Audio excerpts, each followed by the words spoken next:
Okay, thank you for joining us today and good afternoon.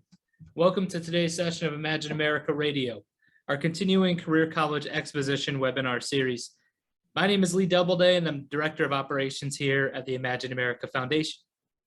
I'm excited about today's topic, the benefits of career and technical schools, sponsored by Porter and Chester Institute.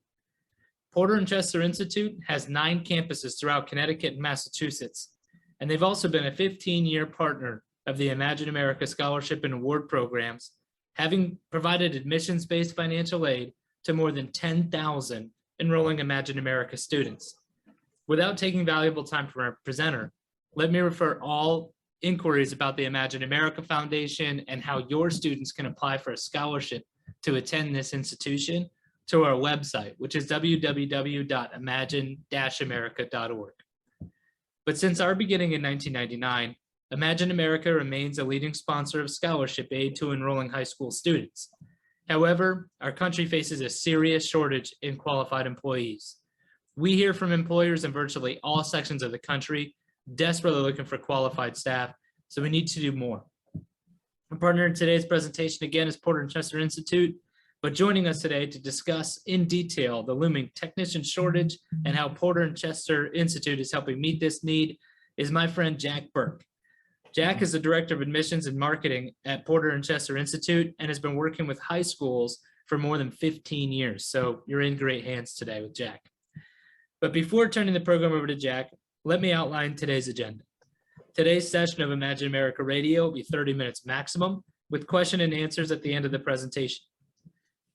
All participants are encouraged to submit questions while the presentation is in session via the chat feature or the Q&A feature in this Zoom meeting, because at the end of the presentation, or approximately 2:25, we will then present any questions offered by the participants. We'll address as many questions as possible and provide written responses and follow-up emails if necessary. We will have a hard close at 2:30 p.m., so without taking any more time out of today's presentation, let me turn today's session over to Jack. Jack, the floor is yours. Great, thanks very much, Lee. Okay, looking forward to this, and I guarantee you this 25 minutes, 30 minutes is going to go by very, very quickly, so I apologize in advance for speaking quickly. But so let's get going. So the first slide here, it says Discover PCI. So there could be it's a really great chance that there's many on this call right now that already know who we are, and then there could be some that really don't know who we are. It's a first introduction. So either way, you're going to discover PCI, some of the new things that we're doing, and some of it might be a nice refresher for you. So thank you very much for joining us. All right, so we'll jump right into the agenda. So the first thing I do want to do is congratulate both you and your students for a job really well done this year. 2022, 2021, everything that's happened in the last couple of years has kind of changed a lot of ways everybody does business, and it did develop an awful lot of skill sets in many of us that, quite frankly, some of us didn't even know we had. I know it applies to myself, and I'm sure it applies to everybody in this call. And likewise with your students. I mean, a lot of the students are coming out now with some really great potential in technology that probably they didn't even think they could do before. So I do want to congratulate them, and I want to congratulate you and your administrators and everything that you've done, pulling together the parents and the students to get a good outcome and get these students graduated. So nice job. Who is Porter and Chester Institute? I'm going to touch base a little bit on that. What programs do we offer? There'll be 2 slides that go along with each one of the programs. The first slide gives you just a high level, kind of soft approach to what the program consists of and some of the skills, personality type of skills that you would need to work within that program. The second slide is really important because it talks about the tuition. It talks about the length of the program, and then it also talks about the growth of the program in the next 10 years, which is the BLS statistic, Bureau of Labor Statistics. So we're going to go over that each one of those programs. I do really suggest that you do a deep dive on porterchester.com. When you go to Porter Chester, you can go to .com or .edu, either one. So when you do a deep dive at porterchester.edu, what'll end up happening is you can go to that program and get a lot more detail. It goes into some of the curriculum content. You'll see some programmatic statistics. You'll get some video content. You get some graduate testimonials, things like that. So what I'm going to give you right now is on a high level. A deeper dive you'll find at porterchester.edu. What is our process? Our admissions process is really simple. We've really distilled it down to something that I think is really, really user friendly. It's online, so the students could go right onto porterchester.edu, and they can click on apply now, and they can just apply right on the website there. We have no application fee. We've suspended the application fee, because of COVID. We haven't had an application fee now for a couple of years, which is really nice. So they can just jump right in there for the time being. There's no application fee, and they can do their application. At the same time, once they serve up their application, they get another link that will allow them to take an opportunity to go into the FAFSA and create their FSA ID, as well as joining with their parents into the FAFSA site, and where they can do their FAFSA right online. That's really important, because once they have that done, some of you students probably already have it done, but once they have that done, then they get the information that they need from the federal government. We get that information as well, and then we can work with the students and the parents to find out what other alternatives there are out there to work in conjunction with student loans and Pell Grants and all that type of thing, whatever the students qualify for, and we will work with them on an individual basis. So that's basically our process in a nutshell. And then, as Lee had mentioned, we'll do a little Q&A at the end. So here's our astronaut friend out here, and floating in space a little bit. But again, congratulations. It is a huge accomplishment to graduate from high school these days. Sometimes when I bump into people and they see my lanyard or something else like that, we get talking about education, and I tell them that I work with a lot of high schools and have for a number of years. And generally, most people are really familiar with what's going on right now, especially in the last couple of years. But once in a while, somebody will say, well, high school's not like it was when I went to school, when we went to school. And I said, wait, don't mind me, but I got to stop you right here. High school right now is really hard. It's not easy. It's not easy. I'm not talking about the social aspect of it. I mean, academically, it's not easy. To graduate from high school today is really a huge accomplishment. And pointing that out to them, they kind of say, yeah, you're right. So congratulations to you and to all your students. It's okay. It's really okay to set your sights on careers in the healthcare fields, in the computer fields, and in the skilled trades. 4 or more year majors at large college campuses aren't for everyone. They are for some, of course they are, but they're not for everybody. And career education and training in 2021, 2022, and on is much more than a consolation prize. And some of you, I'm sure, will go back with me a couple of years. Maybe let's go back 10 years. Some of you may go back 15 and longer. And for a while there, it's not like this anymore, but for a while there, it was like, well, Jack isn't really college material. So, Jack, we think you might be, better served to go to a technical school, go to one of those technical schools. It's so different now. And the kind of like the enlightenment has come across the whole country, and Mike Rowe is a good example. He has his own, his mission in life, and he does a really great job, of explaining the demand. As Lee just mentioned at the top of this webinar, the demand is really, really great for students who graduate now with a licensed trade, or a trade. It's really incredible, and they're doing really, really well. I mean, I'm in the Waterbury campus today, and I just was up at the front office a couple of minutes ago. I was walking by, and I saw one of the guys that works in the career services department. I stuck my head in. I said, "Hey, Parker, how's it going?" And he said, "It's going really great. I just was able to secure a position for one of our HVAC students." I said, "Well, that's great." He goes, "Yeah, he graduates in October, but there's such a demand," and he had to contact the company that he set the thing up. So I mean, it's such a demand out there for HVAC, electrical, and everything. And our students are finding out that the tuition is a lot cheaper, the length of their education is a lot shorter, and then when they get out, they're really ready to get in there. So 5 great things about PCI. Number one, we've been around for 75 years. We're New England born and raised. That's important. We have 3 campuses in Pennsylvania. And as the director of high school recruiting, I do work with all 12 campuses, and it's different. The campuses in Brockton, Massachusetts, it's a little bit different than the ones that are in, for example, Bridgeport or New London or York, Pennsylvania. And that's why we say we're New England born and raised. It's important that we know what the climate of the economy is, where our campuses are located. What are the job demands? For example, the job outlook is totally different. Some of the careers that are really, really red hot in Lancaster, Pennsylvania might be a little bit different someplace else. So the other thing that I really want to stress is the fact that we have the 6 campuses in Connecticut. You know, so sometimes when I'm doing that, sometimes I go out to a lot, well, not sometimes, oftentimes I'm out at the association meetings. Those of you that are members of the Connecticut School Councils Association, I'm a member of that as well. And, you know, I go to the roundtable events and things like that. And just recently attended the, the yearly association meeting. And a lot of people say, gee, you know, you do have a lot of campuses for a little state. And I said, yeah, actually our population is less than Long Island. It's what, 3.6 million here in Connecticut. It's more in Long Island when you think about it. But we operate those 6 campuses so that we can keep the campuses small and we can keep them embedded in the communities. You know, New England born and raised, we know the communities, we know the employers, and it serves our students better.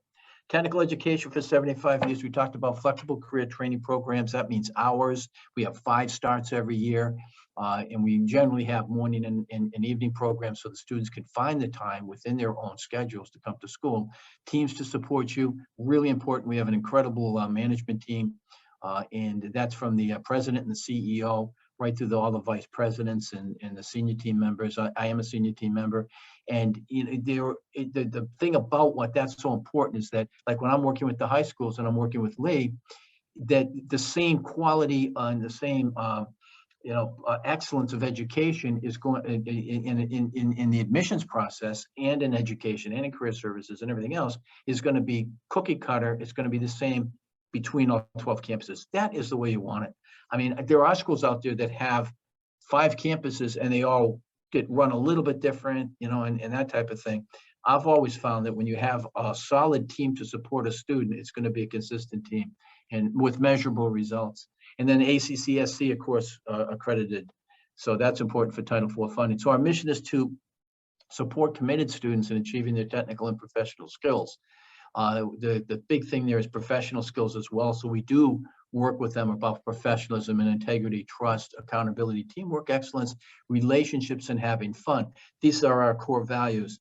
And of course, just like you as a counselor are looking for that in a school, we're looking for that in the student. You know, we want a student that's going to come in with a good attitude that we can work with, that wants to learn. And then when they graduate and they go out there as a product of our school, they represent our schools as being professional and the type of an institution that employers want to hire our graduates. So it's a mutual thing. Our vision is to always grow with quality and integrity. And of course, the having fun is kind of cool at the end, because generally school's not easy, but it's fun if you like what you're doing. Here's our map. So we're in Chicopee, Worcester, Brockton, and then in Connecticut, as we just mentioned, we're in Enfield, Rocky Hill, Waterbury. That's where I am today. Hamden, Bridgeport, and New London. And we just relocated our Stratford campus to Bridgeport about 6 months ago. We relocated our Brantford campus to Hamden about 2 years ago. We relocated our Watertown campus to Waterbury in October of 2016. Can't believe it, it's already been 6 years. And then we are in the process now of relocating our New London campus, staying in New London, but just going to a bigger building. Why do I say that? Because we're constantly improving, constantly growing, and constantly, growing with quality and integrity.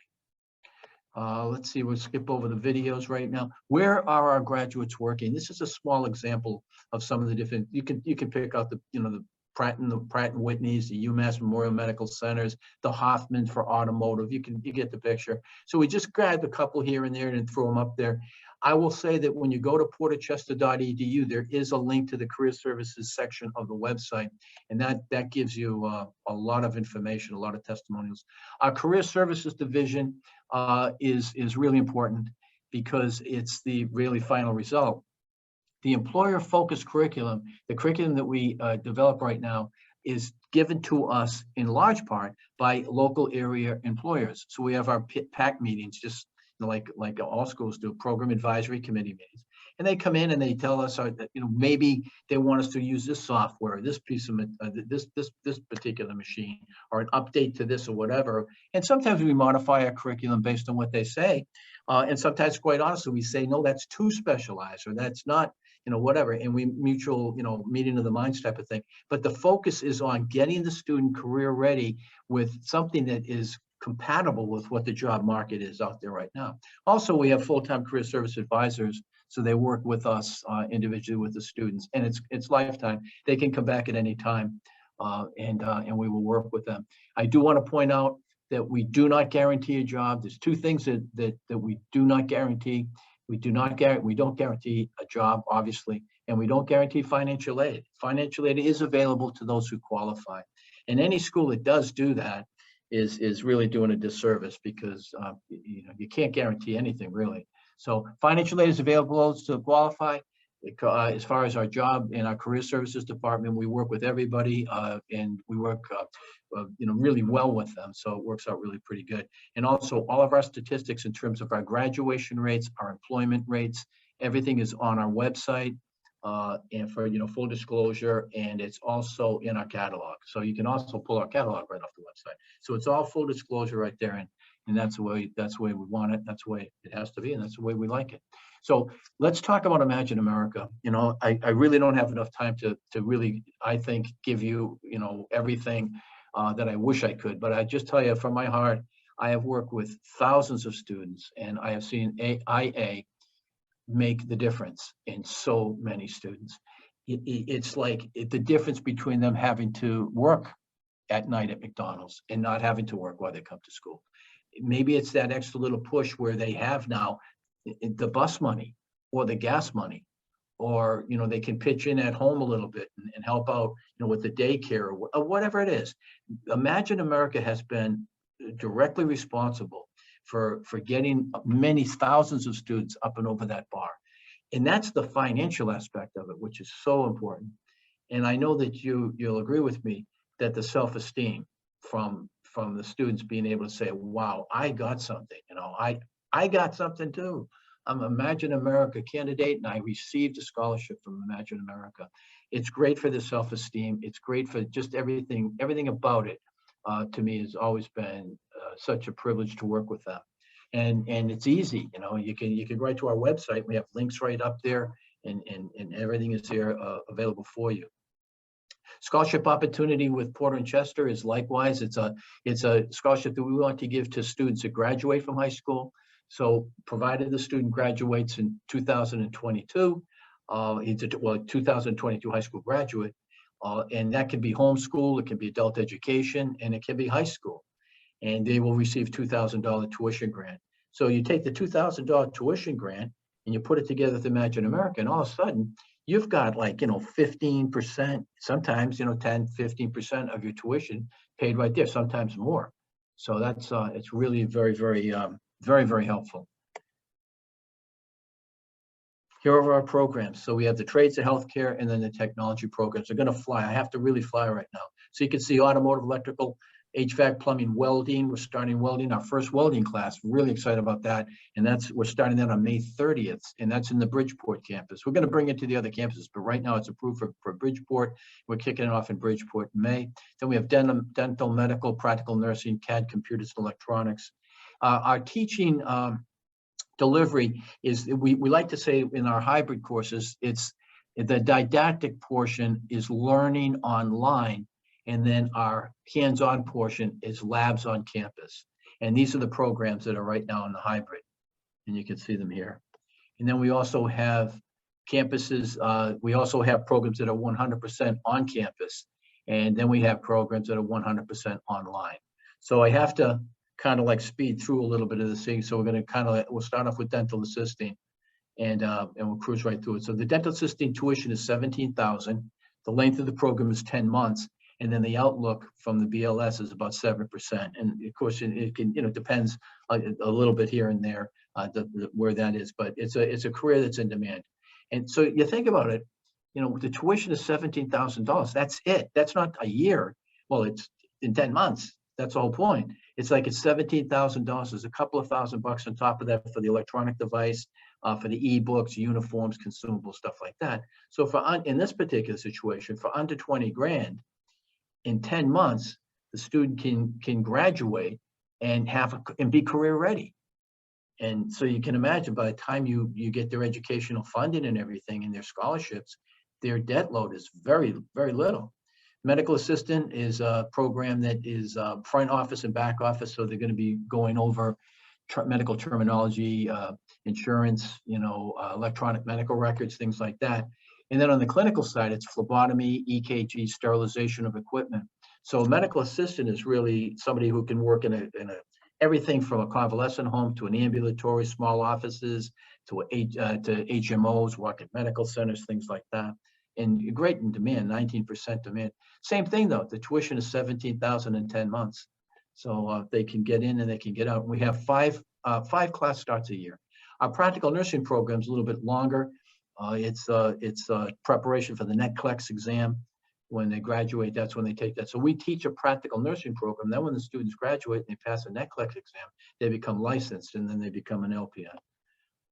So this program here is 29.9. It's 15 months long, and then the career outlook. I do also want to point out that all of our licensed programs, like practical nursing and HVAC and electrical and low voltage, plumbing, the licensed programs, all of our curriculum is approved by the state of Connecticut.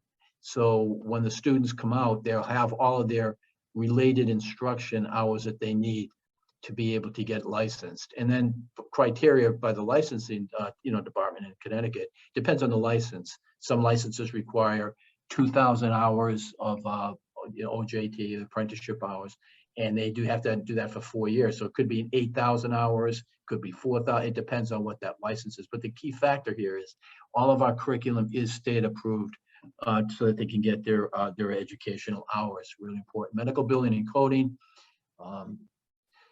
This one here is also 17 grand, and it's 10 months long.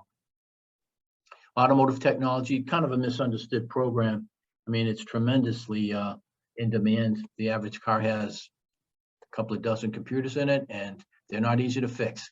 And there's a great opportunity there. So that tuition is about 25 grand, and it's a year long. HVAC, same thing, you're going to see a year long. All of our programs in the trades like this are 12 months long. And then again, right around 26 grand, 13% growth. HVAC R for refrigeration, electrician, huge. And we're teaching the commercial, industrial, and residential. So they're not pigeonholed into just one portion of electrical. They can do motor controls. There's all types of, this program here is so hot. And you can see it, same stuff here. Again, portchester.edu, take a little deeper. Low voltage, these are home security systems. There's a little solar in there, some banks, home entertainment systems, burger systems, and that type of thing, fire alarm systems. You see, here's your licensing to be prepared for the C6, L6, T2 licensing exams, state of Connecticut.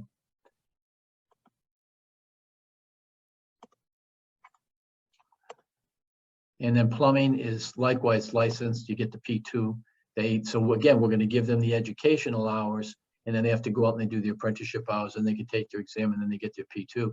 They got a P2, an E2, they got a D2, a B2, whatever their licenses are. When they have that license, oh man, I mean, they are set for the rest of their career, and they're making a very good living, and it's in demand. So that's kind of what's about. Welding. Very excited about this program. We already have employers lining up for some of our graduates for this program. This one's 10 months long. It's 24,000, and then it's an 8% growth. In New London, it's really hot. Of course, down at Bridgeport too. Computer-aided drafting and design. I'm going to fly right through the rest of these. And there's your computers. We also have a computer network technology program, which is really really hot. And then our steps of success, dealing with the student, helping them with some of the professional and soft skills that we talked about. We talked a little bit about this financial aid, where the students can, in our portal, they can link out of our portal into the federal government's portal, where they can do their FSA ID in their FAFSA with their parents. We get the EFC comes back to us and everything, and then the students can work and parents can work directly with our educational funding department. More about IA, and then there's the scholarship opportunities. And then as far as our starts, we're starting 5 starts per year.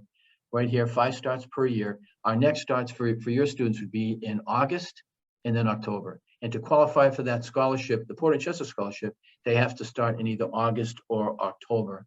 And then students are encouraged to apply early. It's been a fast year for all of us, for sure. And you apply online. Thank you very much for listening to me and for following me along. And then, of course, for your students, they can apply online by just going to portchester.edu, apply, and then we have our QR code. Lee, that's all I got.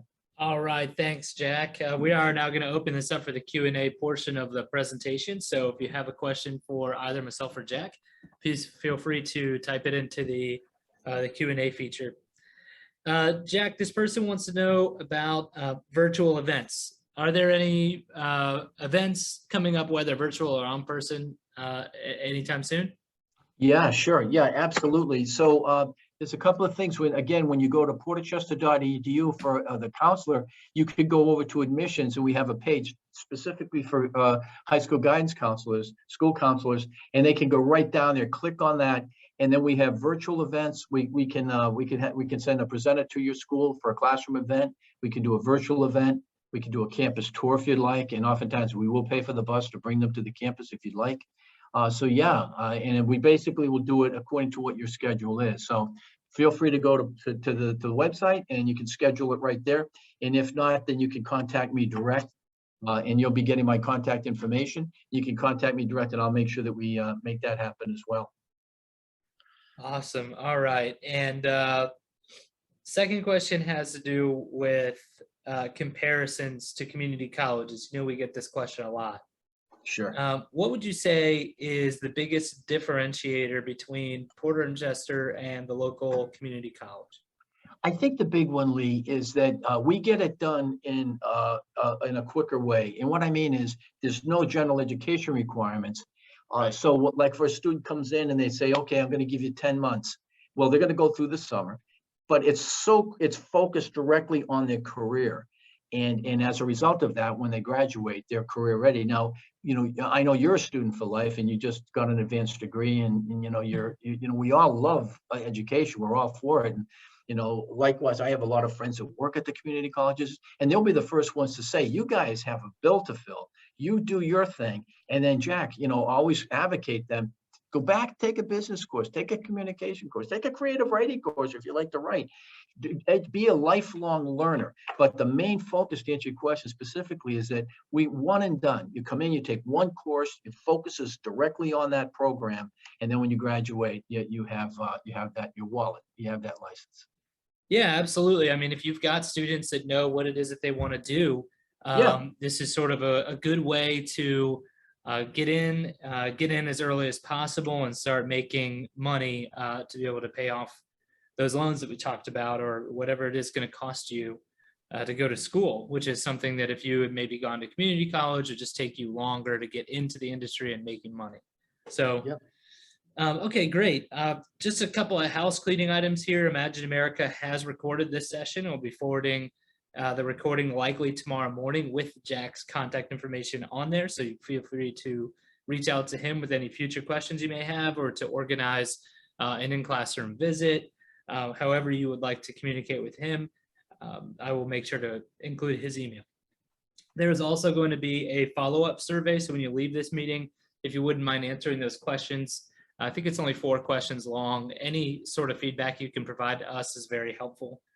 And before closing, I just want to thank our participants for taking time out of their busy schedules to join us today. I'd also like to thank Jack for sharing with us today's presentation, and encourage you to contact him directly with any future questions.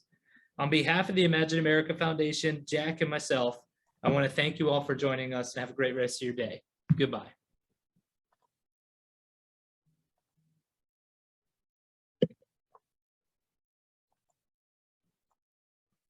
Oh, hang on, Jack.